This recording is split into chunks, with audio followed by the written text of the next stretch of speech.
Muy buenos días, iglesia. Gracias por sintonizarnos, por estar aquí y ver nuestra transmisión un domingo más. Espero que este servicio sea de bendición. Te voy a invitar a que desde tu hogar cantes con nosotros. Vamos a alabar juntos a nuestro Señor.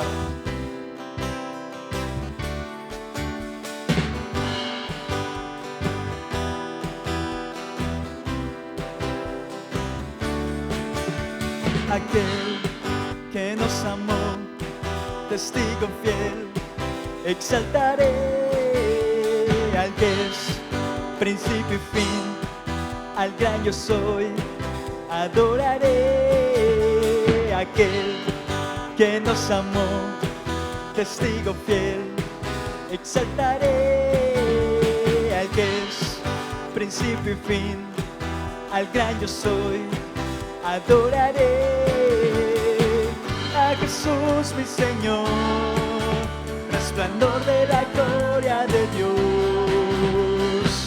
A Jesús mi gran Rey, alabanza y honra daré. Que nos amó, testigo fiel, exaltaré a que es principio y fin, al gran yo soy, adoraré a Jesús mi Señor, resplandor de la gloria de Dios. A Jesús mi gran Rey, alabanza y honra daré. A Jesús mi Señor, resplandor de la gloria de Dios. A Jesús mi gran Rey, alabanza y honra daré. Siempre te amaré, siempre te adoraré, siempre te cantaré, siempre te exaltaré.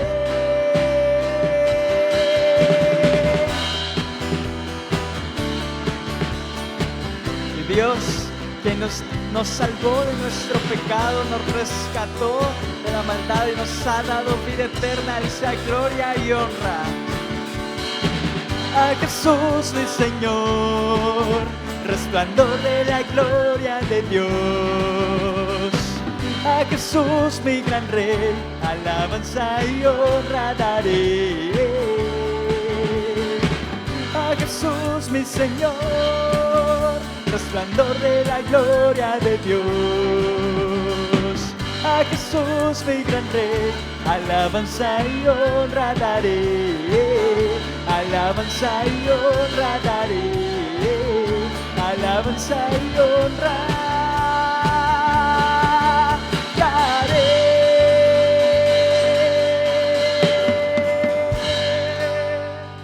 Amén. Vamos a cantar, Él es mi Rey.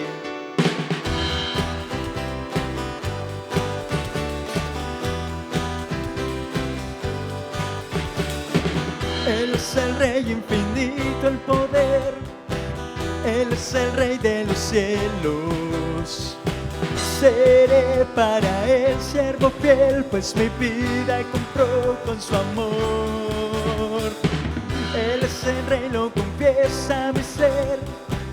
Él es el Rey de los siglos. Mi vida la rindo a sus pies. Él es Rey sobre mi corazón. Él es el Rey, Él es el Rey, Él es el Rey de mi vida. Él es el Rey, Él es el Rey y reina con autoridad. Su reino eterno es, su trono el cielo es. Él es el Rey que viene a su pueblo a llevar.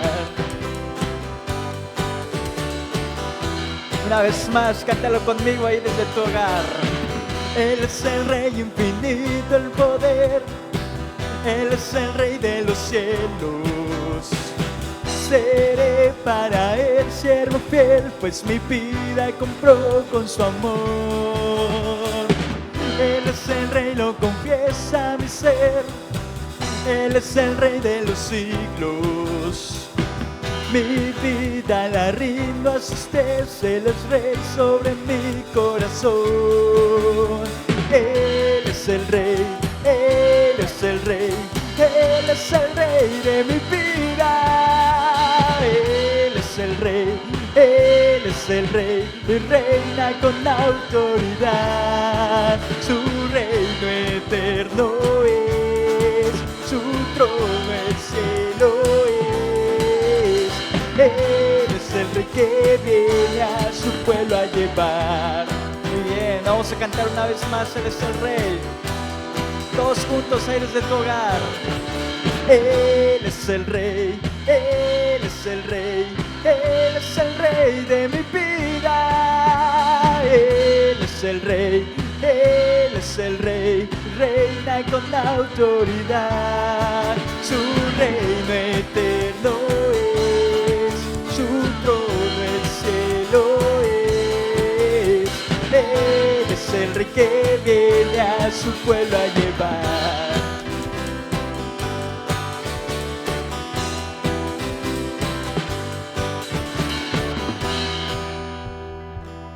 Amén. Deja que Dios trabaja tu corazón, ¿verdad? Lo prepara para escuchar el mensaje que en unos minutos más estaremos recibiendo. Y canta esto conmigo.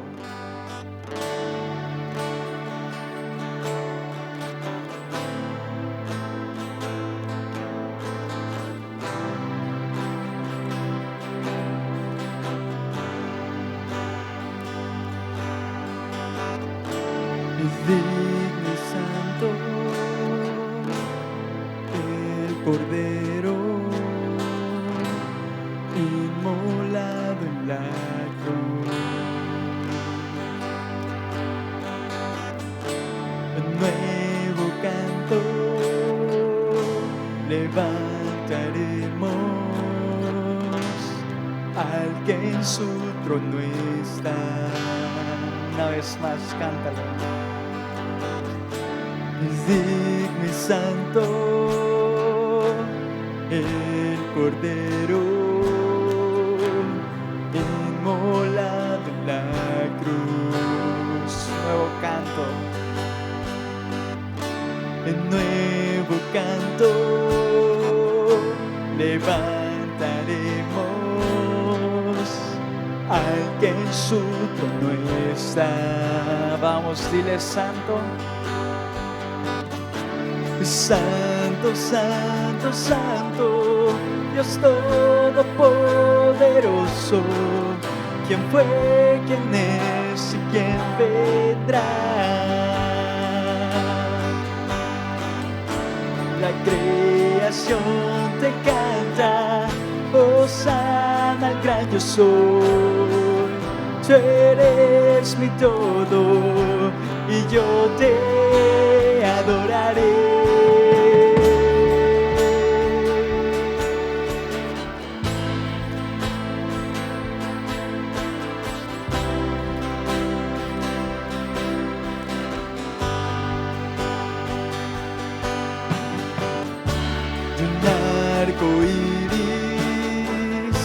Está vestido, su voz resuena como un estruendo. Recibe honor y gloria, poder y majestad, a ti mi único Rey. Santo, santo, santo, santo, Dios todopoderoso. ¿Quién fue, quién es y quién vendrá? La creación te canta, hosana el gran yo soy. Tú eres mi todo y yo te adoraré.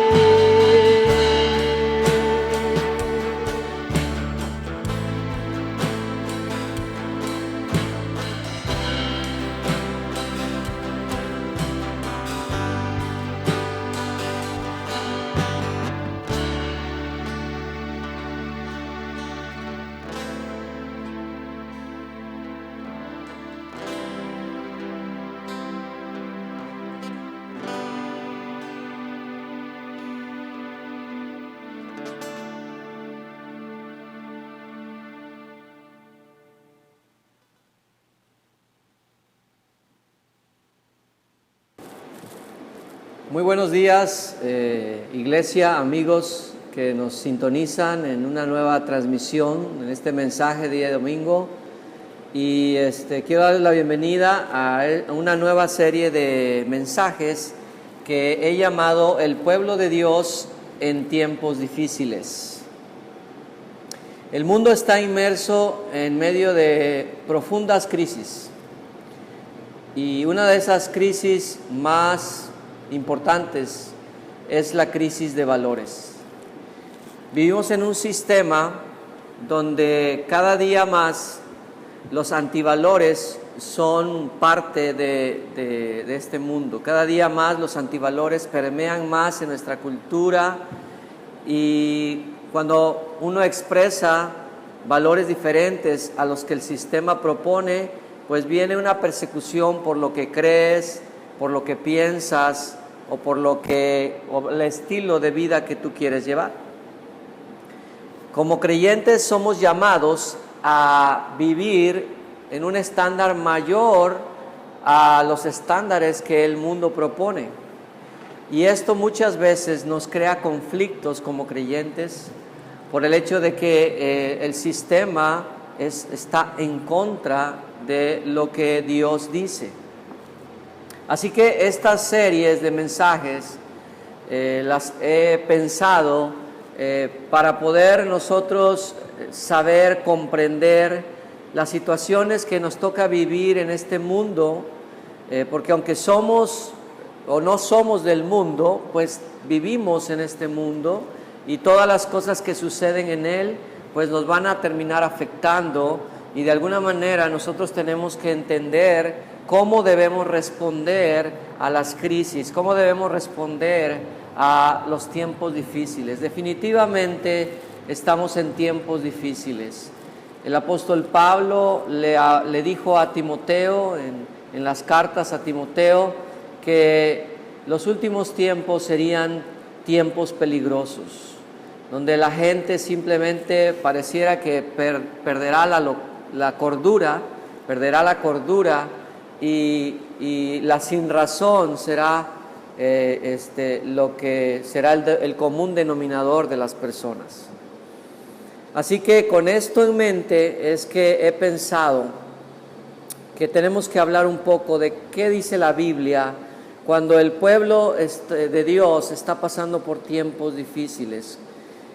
¿Cuál debe ser nuestra perspectiva? ¿Cuál debe de ser nuestra respuesta ante todo lo que está pasando? Y hoy quisiera empezar por hablar cómo debemos responder cuando nos enfrentamos al sistema de valores de este mundo, un mundo que está en crisis.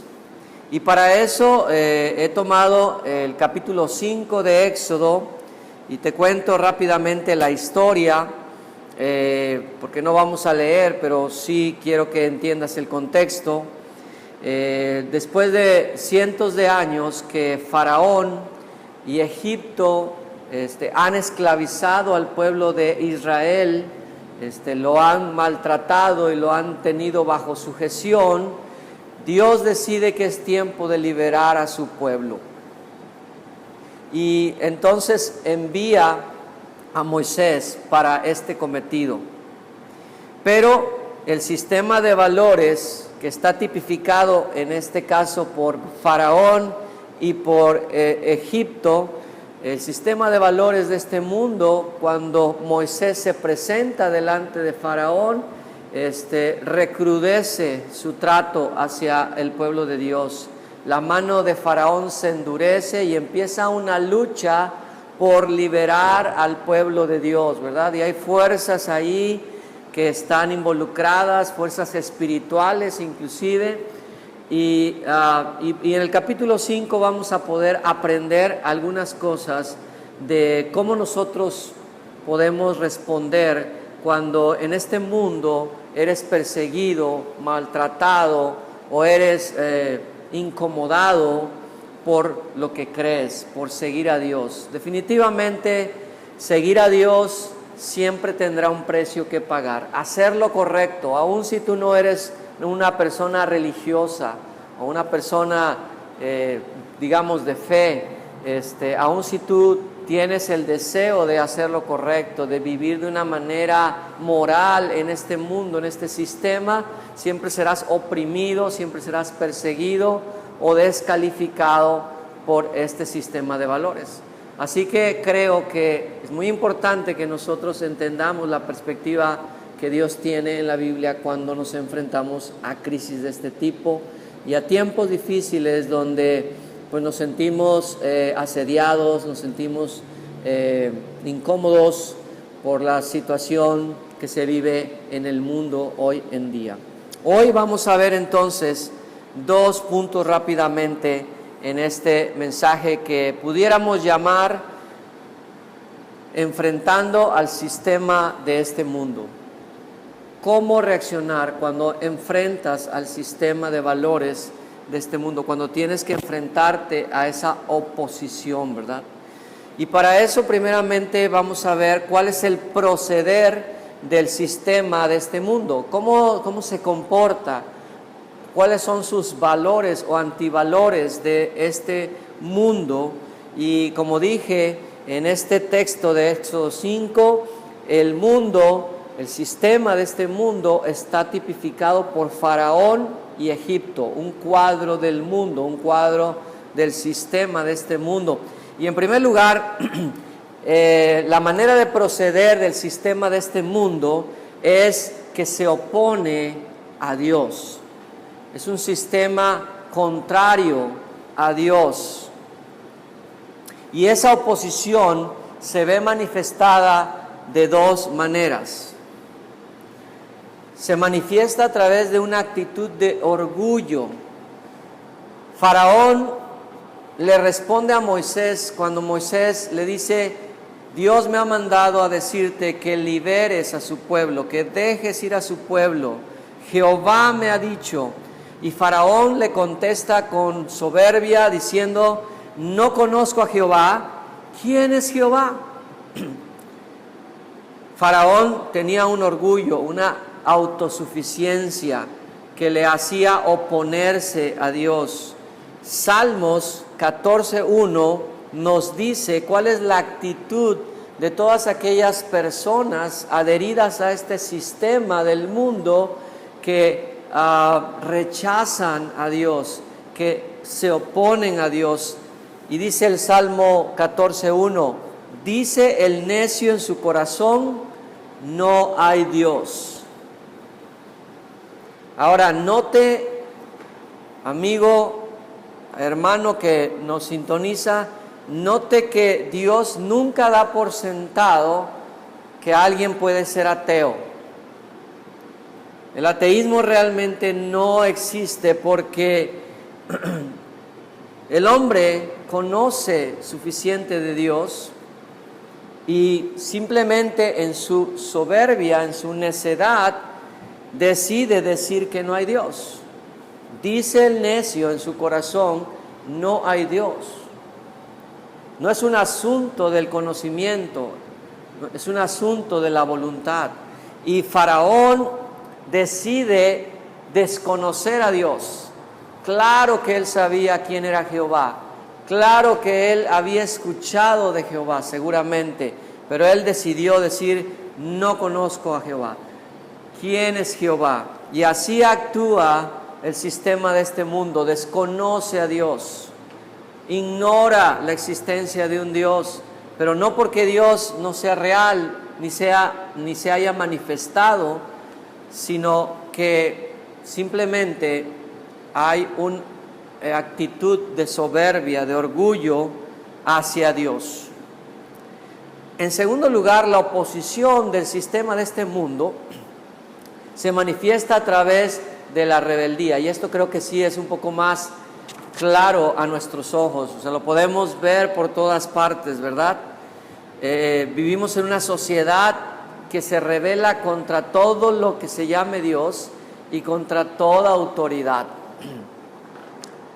Dice el texto de Éxodo 5 que no solamente Faraón dijo: no conozco a Jehová, no conozco a Dios, sino que también le dijo: ni tampoco dejaré ir a Israel.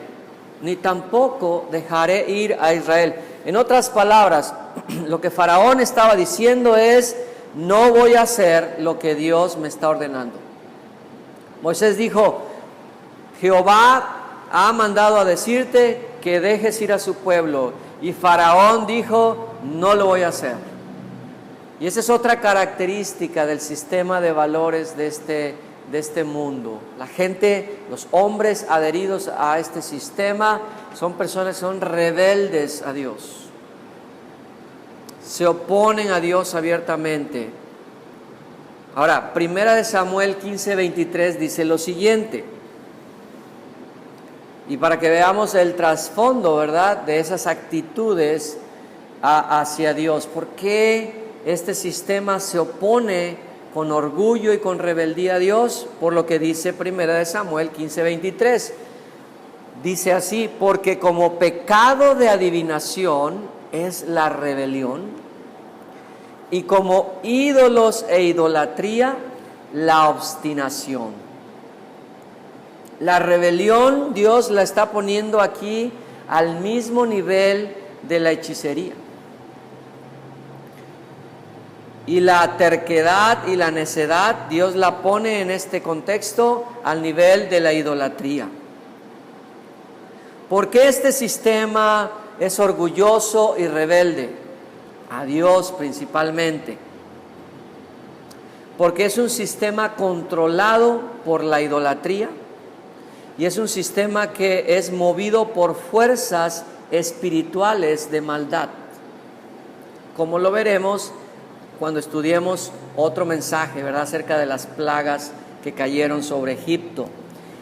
Efesios 6:12 dice esto precisamente. Amigo, usted quizás no lo creerá, pero la verdad es que la lucha que tenemos no es una lucha, digamos, contra las personas, es una lucha espiritual.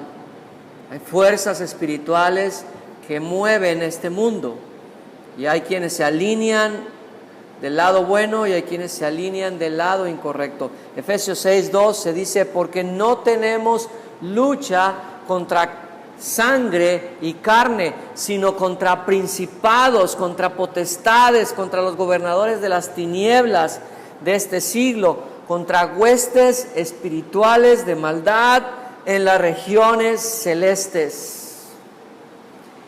Cada vez que queramos hacer lo correcto para Dios, nos vamos a tener que enfrentar a esta realidad, que el sistema de este mundo no está en manos de Dios, al menos no está en su control,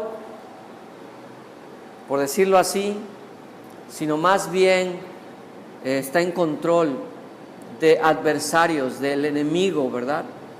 Y entonces necesitamos nosotros entender el contexto, necesitamos entender en qué mundo y quién gobierna el sistema de este mundo.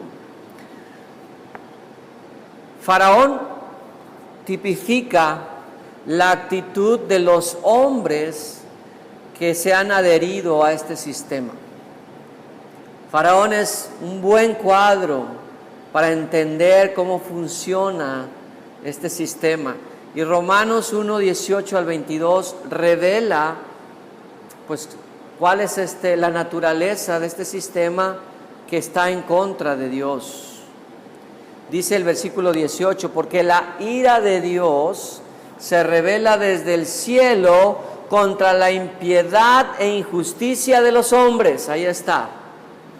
El sistema de este mundo es un sistema injusto, es un sistema impío,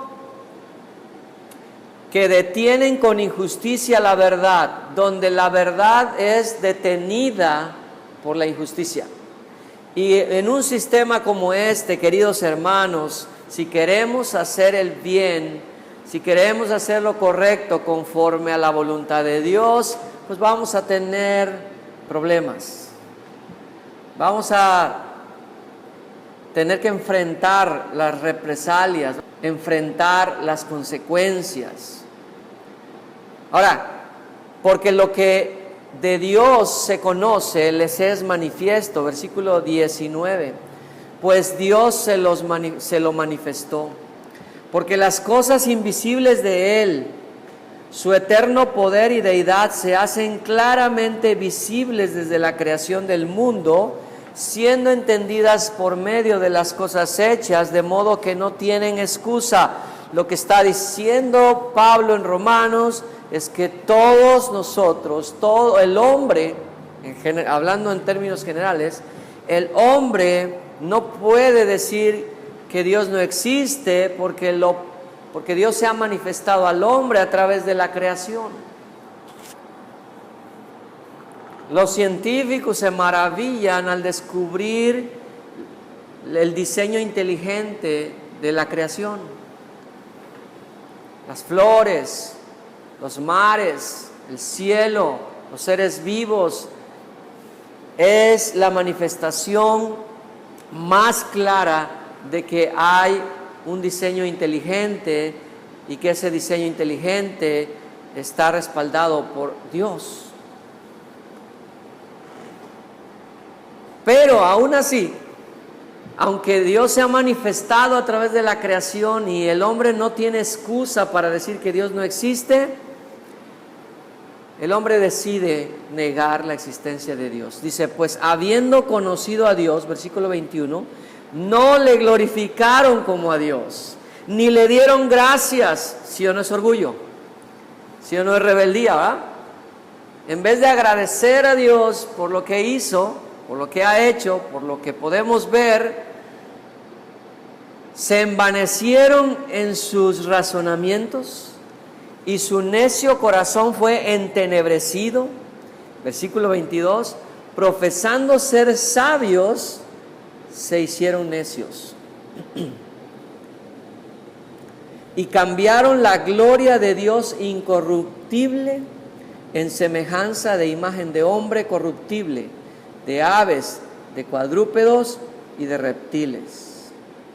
Nuevamente aquí vemos los elementos, los dos elementos principales de este sistema: orgullo y rebeldía, idolatría y obviamente un sistema de impiedad, de maldad.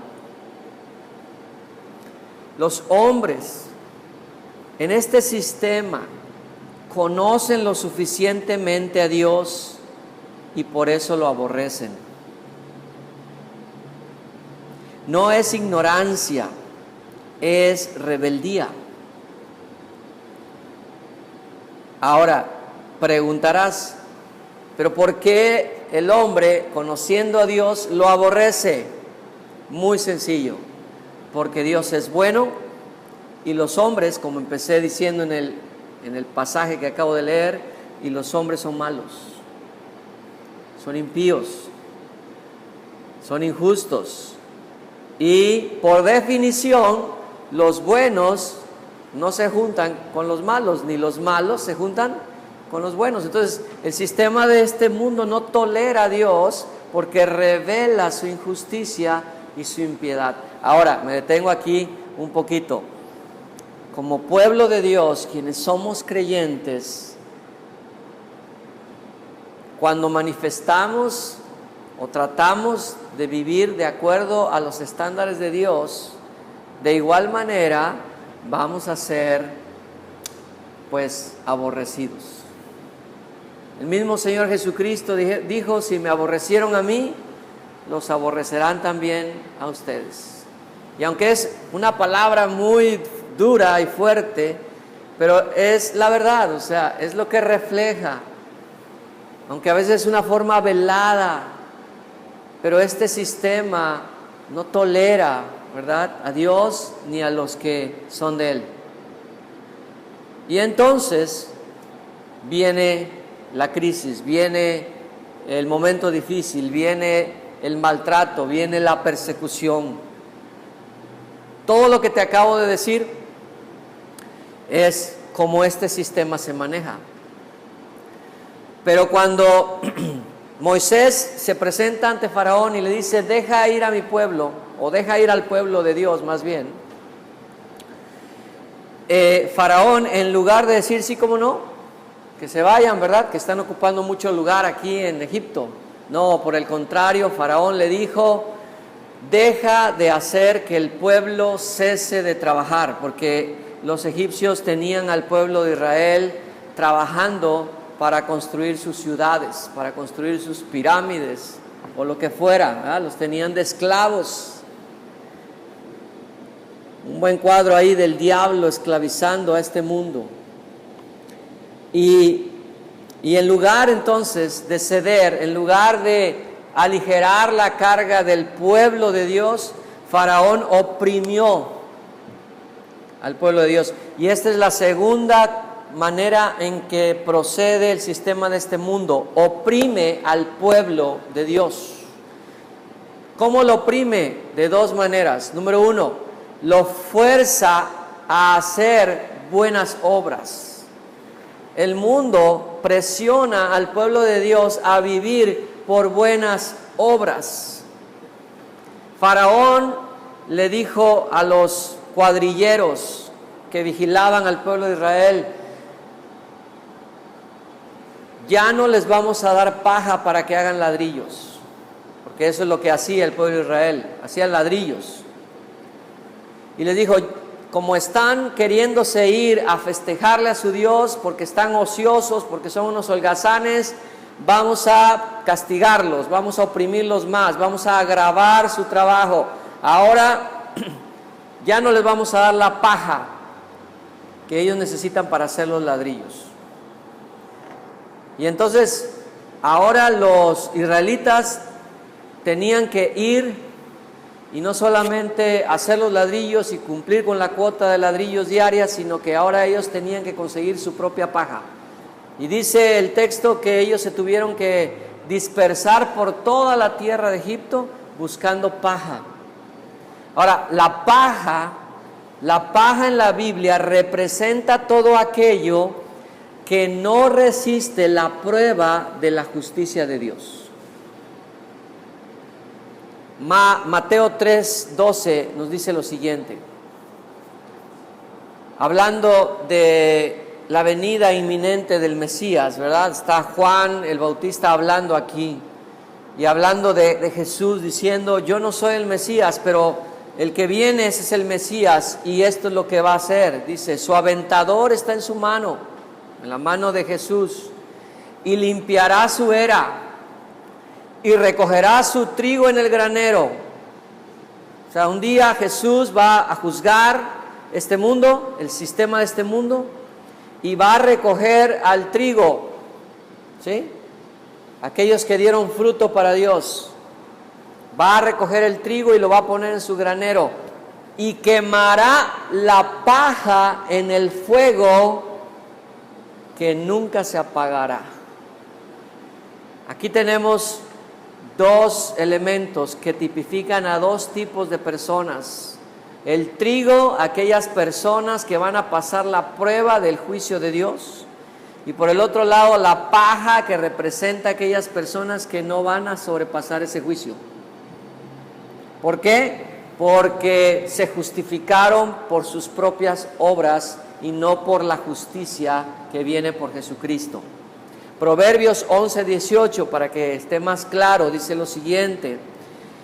Proverbios 11:18 dice: el impío hace obra falsa. Mire usted, o sea, usted y yo podemos hacer muchas buenas obras y cansarnos y trabajar por tratar de justificar nuestra vida delante de Dios, pero el día de mañana esa obra se va a quemar, porque es una obra falsa, es una obra que no se hizo conforme a Dios, sino conforme a los valores de este mundo. El impío hace obra falsa, mas el que siembra justicia tendrá galardón firme. Entonces, el pueblo de Dios es empujado por este mundo, y creo que usted lo ha experimentado alguna vez en su vida, donde se presiona al creyente para que haga buenas obras en este mundo, sea altruista, dé aquí, dé allá, se inscriba de voluntario a tal o cual causa. Pero yo le digo algo: no está mal hacer buenas obras, son necesarias, pero las buenas obras son el producto de la justificación en Cristo, no es el requisito para ser justificado. Las buenas obras vienen porque nosotros hemos decidido entregar y rendir nuestra vida a Dios, no para ser justificados delante de Dios, porque la Biblia dice que por obras nadie será ¿qué? Justificado. Por las obras, por las buenas obras, nadie será justificado delante de Dios. Necesitamos la gracia del Hijo de Dios en nuestras vidas. Así que cuando nosotros queremos vivir bajo la gracia, queremos vivir bajo ese estándar que Dios ha puesto, siempre nos veremos empujados por el sistema de valores, criticados porque no hacemos tal o cual cosa, etcétera, etcétera, etcétera. Y eso es lo que hizo Faraón, ¿no? Empezó por ahí. Ya no les den paja, ahora que la busquen ellos. Y ahí tenías al pueblo de Israel trabajando y concentrándose en cosas buenas a los ojos del mundo, pero que no tienen valor en la eternidad. Iglesia, cristianos, no perdamos nuestro tiempo en cosas que no tienen valor eterno. Otra vez lo estoy diciendo que si puedes hacerle bien a alguien, no lo hagas, pero lo que estoy diciendo es que eso no es lo que nos justifica delante de Dios. Nuestro trabajo, nuestro principal enfoque tiene que hacer la voluntad de Dios, y Dios estaba pidiendo que su pueblo saliera de Egipto para que adorara a Dios. Y se me viene a la mente quizás otro ejemplo. ¿Cuántos de nosotros, creyentes, verdad, desechamos el adorar a Dios en un día domingo, tener el día de reposo, y lo menospreciamos? Pensamos que es mucho más recto, mucho más digno trabajar todos los días, porque ese es un valor que el mundo nos mete en la cabeza, que hay que trabajar, y no estoy en contra del trabajo, yo trabajo muchísimo, pero Dios dice que hay un día donde tenemos que parar para adorarle a Él. Así que sería bueno que pensáramos muy bien en cómo nos estamos nosotros relacionando con el sistema de este mundo. Quizás estamos trabajando sin que haya fruto, y el día de mañana, cuando Dios venga a juzgar, todo eso se va a quemar, será como paja. Ya no busques paja, mejor busca a Dios. Él te puede dar lo mejor y todo lo que tú necesitas. Pero lo segundo que hace el sistema de este mundo para oprimir al pueblo de Dios no solamente es empujarlo a hacer buenas obras, sino que además lo quiere meter en un molde. El sistema de este mundo quiere meter a todos en una uniformidad, en un molde. Y aquí aparece el elemento de los ladrillos, porque Faraón tenía al pueblo de Israel en esclavitud haciendo ladrillos. El ladrillo es un invento del hombre, es algo hecho por el hombre y que se produce en serie, en la misma forma, mismo tamaño y en algunos casos hasta el mismo color. Hay una uniformidad. Y el ladrillo en la Biblia representa la conformidad a la que el mundo quiere meter a cada persona en este sistema. Esa uniformidad, esa producción en serie, donde todos somos igualitos, ¿verdad? Hablamos igual, nos vestimos igual. Y esto, pues obviamente representa un ajuste a los valores que el mundo quiere. En Génesis 11 podemos ver el ejemplo más claro de lo que te estoy yo hablando. Génesis 11, rápidamente te cuento, es la historia de Babel, de la torre de Babel. Tú seguramente has escuchado esa historia. Y dice lo siguiente ahí el versículo 1. Tenía entonces toda la tierra una sola lengua y unas mismas palabras. Y aconteció que cuando salieron de oriente hallaron una llanura en la tierra de Sinar, y se establecieron ahí. Y se dijeron unos a otros: vamos, hagamos ladrillo y cosámoslo con fuego. Y les sirvió el ladrillo, ojo, en lugar de piedra. Las edificaciones hasta antes del capítulo 11 de Génesis, en Babel, todas las edificaciones eran de piedra. La gente buscaba rocas de diferentes medidas, tamaños, y construía así sus edificios. Pero aquí inicia, ¿verdad? El invento o la producción de ladrillos con Babel. Y dice: le sirvió el ladrillo en lugar de piedra y el asfalto en lugar de mezcla. Y dijeron: vamos, edifiquemos una ciudad. Aquí está en la Biblia la primera ciudad de la historia de la humanidad. Antes la gente vivía en el campo, vivía dispersos. Pero aquí tenemos la aparición de la primera ciudad. Y dice: y edifiquemos una torre cuya cúspide, y aquí viene la motivación, llegue al cielo. Otra vez el hombre tratando de tomar el lugar de Dios, ¿verdad? Y de alcanzar el cielo por sus propios esfuerzos. Y hagámonos un nombre por si fuéramos esparcidos sobre la faz de toda la tierra. Entonces, ¿cuál es el procedimiento de este mundo para con nosotros? Quiere meternos en un molde, todos igualitos, todos con la misma ideología, todos con la misma vestimenta, todos con la misma economía, todos con la misma, hasta la misma religión, ¿verdad? Babel tipifica ese sistema mundial político, económico y religioso que hace alianzas entre los hombres en contra de Dios y su pueblo. Por el contrario, Dios lo hace todo único. Dios no nos llama ladrillos, Dios nos llama piedras. Y las piedras son de diferentes tamaños, formas.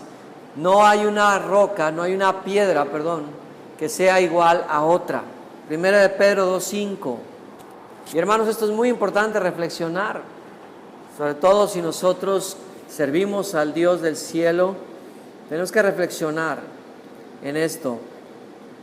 Primera de Pedro 2:5 dice: vosotros también, como piedras vivas, no dice ladrillos, dice piedras vivas, sed edificados como casa espiritual y sacerdocio santo para ofrecer sacrificios espirituales aceptables a Dios por medio de Jesucristo. Lo que estoy tratando de decir con esto es que el mundo va a tratar de hacerte a su forma. El mundo va a tratar de meterte a su molde. Pero Dios dice: no, porque mi casa espiritual, mi templo espiritual, que es la iglesia, se forma de piedras vivas. Y si tú quieres meter un ladrillo ahí, entonces todo se descompone. Cuando nosotros no nos estamos conformando a Dios, sino nos estamos conformando al mundo, entonces empezamos a perder influencia y no somos una roca viva, una piedra viva para levantar, ¿verdad?, el templo espiritual de Dios. Pero siempre el mundo tratará de meternos a este molde. ¿Cuántos de nosotros o cuántos creyentes hoy en día están siendo más moldeados por el mundo que por Dios? Y tenemos que reflexionar, tenemos que pensar muy bien. Estamos siendo unos ladrillos, ¿verdad?, moldeados por el mundo, o estamos siendo esas piedras espirituales, piedras vivas, dice Pedro, para edificar la casa espiritual de Dios en este mundo. Ahora, si tú quieres ser una piedra viva, vas a tener que enfrentar la presión de este mundo, porque este mundo te quiere hacer un ladrillo. Espero haberme explicado, ¿eh? ¿Cuáles son las implicaciones entonces de vivir en un sistema como el que vivimos? Hay tres cosas que Dios dice al creyente. y todo aquel que quiere servir a Dios y hacer lo correcto. Hay tres cosas. Número uno, que aunque estamos en el mundo, no debemos amar al mundo. Dios nos ha dejado en medio de este sistema porque hay un propósito, pero Dios dice: no te apegues. Tus afectos no deben de estar apegados a este mundo. Debes recordar que tus afectos deben de estar en el cielo, en las cosas de arriba, como dice Colosenses capítulo 3. Número 2, que aunque estamos en este mundo y tenemos que trabajar duro, porque la Biblia dice, ¿verdad?, que el que no trabaja, pues que no coma. O sea, la misma Biblia que dice que debemos descansar en Dios, dice también, y que no debemos preocuparnos ni afanarnos por las cosas que necesitamos. Es la misma Biblia que dice que debemos trabajar. Pero si vamos a trabajar en este mundo, hagámoslo con una perspectiva eterna. La Biblia dice ahí en 1 Corintios capítulo 10, 31, y todo lo que hagáis, sea comer, sea beber o cualquier otra cosa, comer, beber o cualquier otra cosa que hagamos, hagámoslo para la gloria ¿de quién? De Dios. Tenemos que trabajar en este mundo sabiendo que no somos de este mundo y con una perspectiva eterna, de tal manera que llevemos fruto de justicia para Dios, para que el día que Él viene a juzgarnos, a llevarnos con Él, nuestra obra no sea una obra falsa.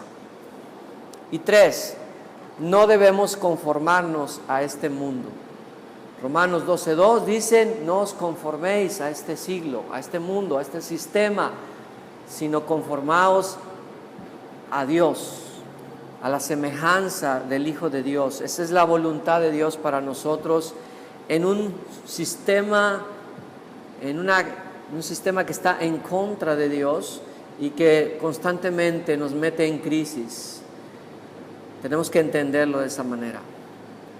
Ahora, rápidamente, ¿cuál fue la respuesta de los siervos de Dios? Obviamente, en el caso del texto de Éxodo 5, vamos a ver aspectos o vamos a ver ejemplos negativos, pero que nos sirven para nosotros evitar hacer lo mismo y hacerlo correctamente. ¿Cómo debemos responder a el sistema de este mundo? Que cada día se pone peor, que cada día es más difícil, ¿verdad? Ser un creyente o ser alguien moral o ser alguien que quiere vivir conforme a Dios, se pone más difícil cada día. Pero hay 3 cosas que tú y yo podemos hacer rápidamente. Número 1, debemos soportar la aflicción con abnegación. Debemos aprender que padecer por Dios, pues es parte del paquete, pero debemos también aprender a verlo como un privilegio. Padecer por Dios, hacer lo correcto, hermanos, amigos, tiene un precio, pero es un privilegio. 1 Pedro 4:14 en adelante dice así: si sois vituperados, o sea, maltratados, ofendidos, criticados por el nombre de Cristo, sois bienaventurados. Hay una bienaventuranza en esto, porque el glorioso Espíritu de Dios entonces reposa sobre vosotros. Ciertamente de parte de ellos Él es blasfemado, está hablando del sistema de este mundo, pero por vosotros es glorificado. O sea, nosotros debemos glorificar a Dios en medio de, pues, el sufrimiento.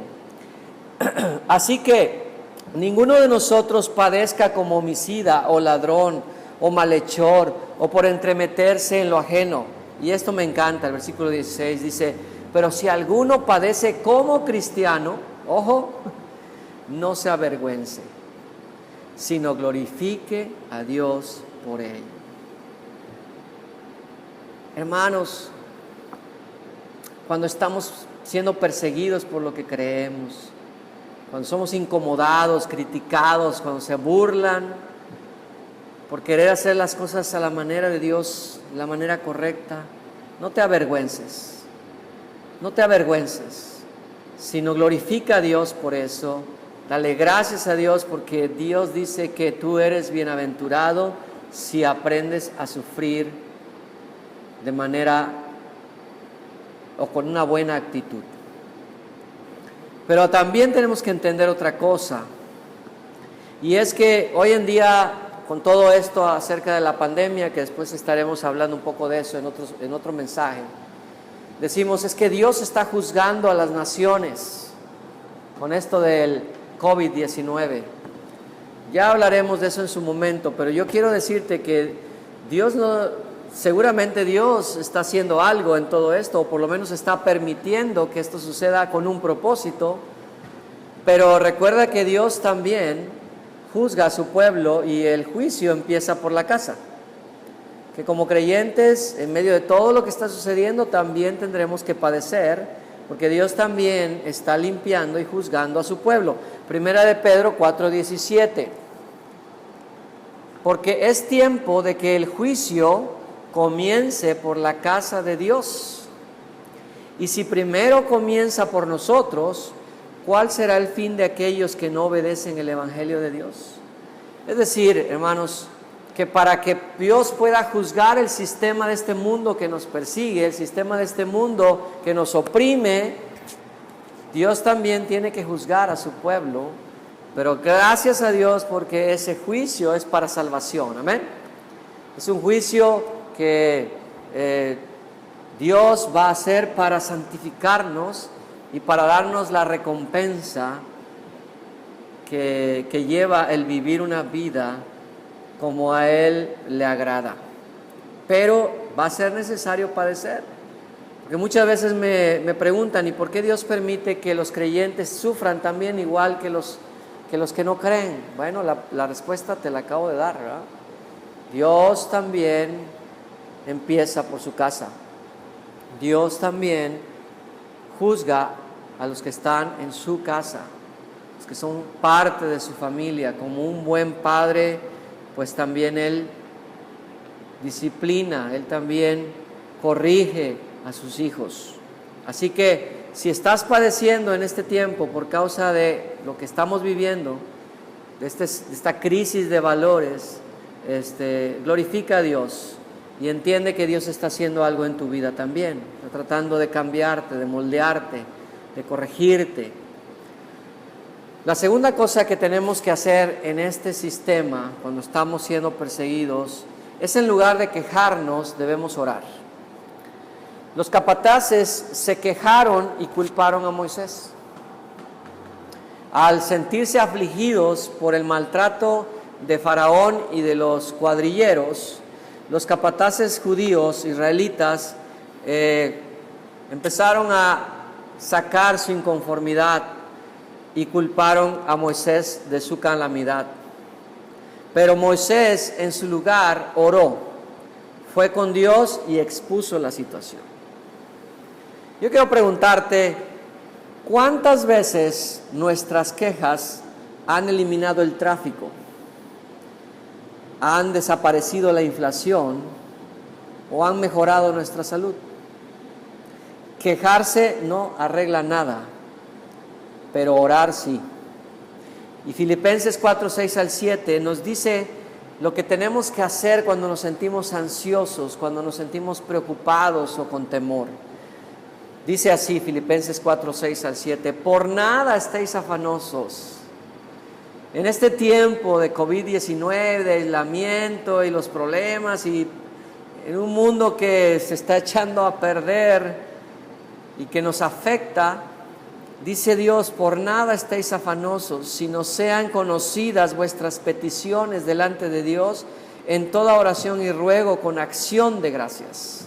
No solamente debemos orar a Dios, sino que debemos darle gracias por lo que estamos viviendo, aun cuando las cosas parecen que no son a nuestro favor. Y entonces dice el versículo 7: la paz de Dios, que sobrepasa todo entendimiento, guardará vuestros corazones y vuestros pensamientos en Cristo Jesús. ¿Quieres tener paz en medio de una crisis? ¿Quieres tener paz en medio de la inestabilidad? Ora. En lugar de preocuparte, en lugar de quejarte, busca a Dios. Dios no ha perdido el control y Dios gobierna sobre este mundo y gobierna en el cielo y aún debajo de la tierra. Dios tiene toda la autoridad. Él no ha perdido el poder y Él no Él sigue sentado en su trono, pero tú necesitas orar a Él para poder encontrarte con Él, para poder ver que Él sigue obrando en tu vida y a tu favor. No te quejes. Como dije, la queja no arregla nada. Pero no solamente tenemos que aprender a padecer con abnegación y a llevar en oración cualquier preocupación que tenemos, cualquier temor, sino que también, y como último punto, la manera de responder en medio de una crisis de cualquier tipo, en medio de la oposición, en medio de la persecución por lo que crees, la manera correcta de responder es predicar aún más el Evangelio. La respuesta de Dios a Moisés, cuando Moisés fue a orar y le dijo: Señor, lo único que ha pasado al yo venir a hablar con Faraón es que él se enojó más, o se enojó, ¿verdad? No estaba enojado, pero se enojó tanto que ahora ha afligido más al pueblo de Israel. Y hasta este día le dice Moisés a Dios: pues no has liberado a tu pueblo. ¿Para qué me enviaste? Pienso que vine a hacer más mal que bien. Y la respuesta de Dios a esa oración fue: no te preocupes, Moisés, yo voy a hacer lo que te dije. Tú solamente habla a Faraón y al pueblo lo que te he dicho. Y si tú lees el libro de Éxodo, varias veces Dios le repite animando a Moisés a hablar sus mandamientos, sus palabras para Faraón y para el pueblo de Israel. Ante la oposición del sistema de este mundo, nuestra respuesta debe de ser esforzarnos por predicar más el Evangelio. En lugar de sentirnos intimidados, debemos atrevernos más a hablar, porque este mundo está yendo a una eternidad sin Cristo. Con esta epidemia del coronavirus, ¿cuánta gente no está muriendo? ¿Cuánta gente no está sufriendo? Este es el momento de hablar, iglesia. Este es el momento de llevar su palabra a aquellos que la necesitan. Es la gran oportunidad, y sí hay oposición, y sí habrá oposición. Pero en lugar de callarnos, debemos hablar todo lo que Jehová nos ha mandado a hablar. Segunda de Timoteo 4, 1 al 2 dice lo siguiente: ¿piensas que este mandamiento solo fue para Moisés? Mira lo que dice el Nuevo Testamento, ahí en segunda de Timoteo 4, 1 al 2.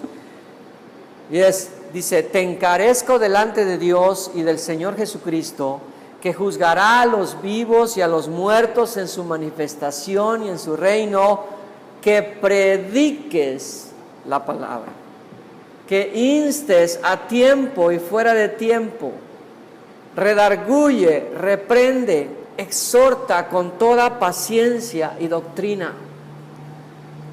En nuestro hogar, en el trabajo cuando volvamos, ¿verdad?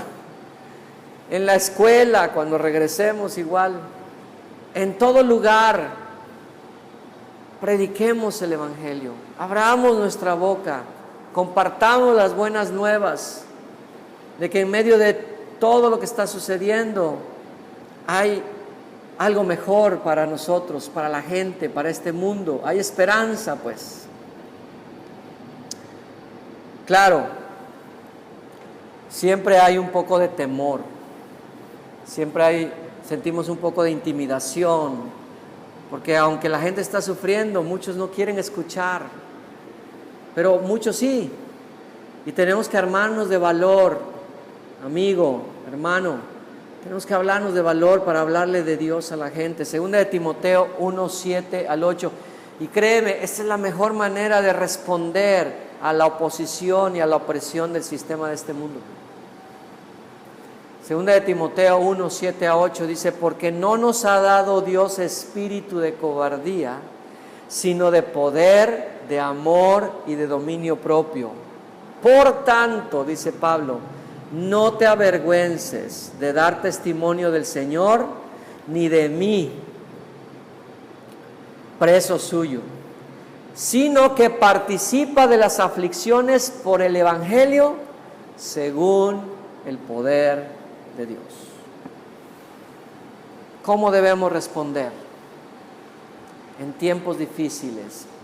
Iglesia, amigos que nos sintonizan, debemos responder con una actitud buena ante el sufrimiento, no protestando, no rebelándonos, sino más bien encomendando nuestra causa a Dios. Debemos orar, debemos llevar toda preocupación, todo sufrimiento y queja a Dios, porque Él va a hacer, Él va a obrar y nos va a dar la paz que necesitamos.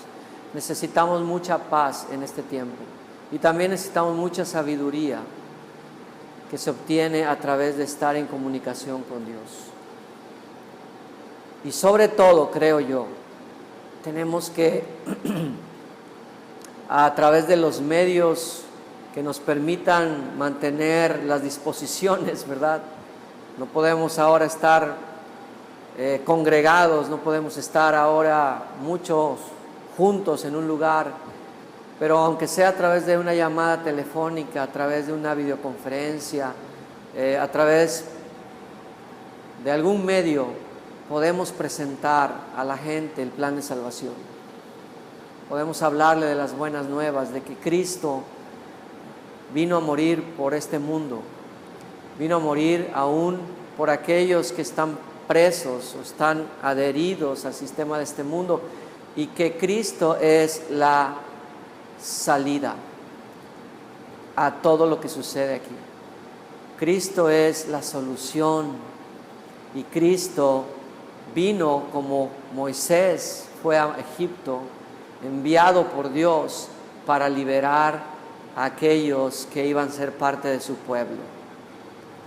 Iglesia, yo te animo en este domingo, en esta mañana, a no desistir, a no desmayar, a no quedarte simplemente apático y pasivo ante lo que estamos viviendo por causa de que no te sientes bien, o te sientes incómodo, o te sientes enojado, quizás triste. Levántate de todo eso, iglesia, y agradece a Dios, glorifica a Dios en medio de la situación que estás viviendo, y lánzate a hablar del Evangelio.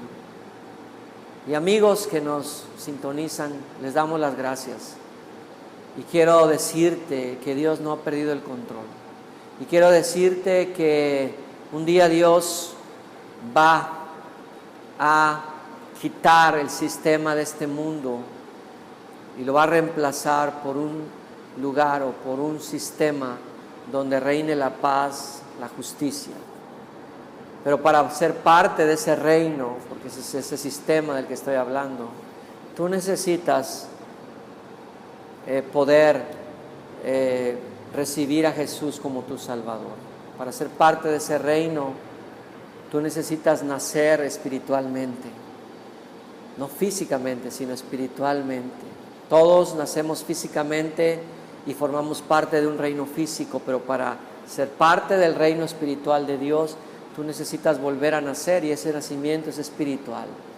Y ese nacimiento espiritual es a través de Jesucristo, que vino a morir, a ser sepultado y resucitar al tercer día, para que tú puedas ser parte de ese reino, para que puedas tener esa comunión con Dios. Y Dios quiere cambiar tus deseos, Dios quiere cambiar tu perspectiva de la vida, y Él quiere darte esperanza, quiere darte paz y todas aquellas cosas que tu alma anhela. ¿Por qué no esta mañana podemos orar a Dios, nuestro Creador, y pedirle, ¿verdad?, que nos pueda nacer de nuevo a través de Jesucristo? Yo quisiera que me acompañaras en esta oración. Vamos a orar. Padre, gracias, Señor, por haber enviado a Jesús a este mundo a morir por mí. Señor, en este momento reconozco que mi pecado, que mi orgullo, que mi rebeldía me ha hecho que me aleje de ti, aun cuando yo sé que tú eres real. Ayúdame a quitar esas cosas de mi vida, me arrepiento de ellas. Ya no quiero ser una persona que niega a Dios, aunque sé que Dios es real. Dejo a un lado todas aquellas cosas que me estorban para acercarme a ti, Señor. Y te pido que vengas Jesús a mi vida y me salves. Gracias, Jesús, por tomar mi lugar en la cruz, donde mi pecado fue juzgado y perdonado. Y ahora, Jesús, sálvame del sistema de este mundo. Líbrame del sistema de maldad y de antivalores en el que vivo, en el que vivimos todos los seres humanos. Dame la vida eterna y hazme un miembro de tu reino. Perdona mis pecados, nuevamente te lo pido, y hazme el tener una relación, el comenzar una relación hoy contigo. En el nombre de Jesús, en tu nombre, Jesús. Amén. Amén.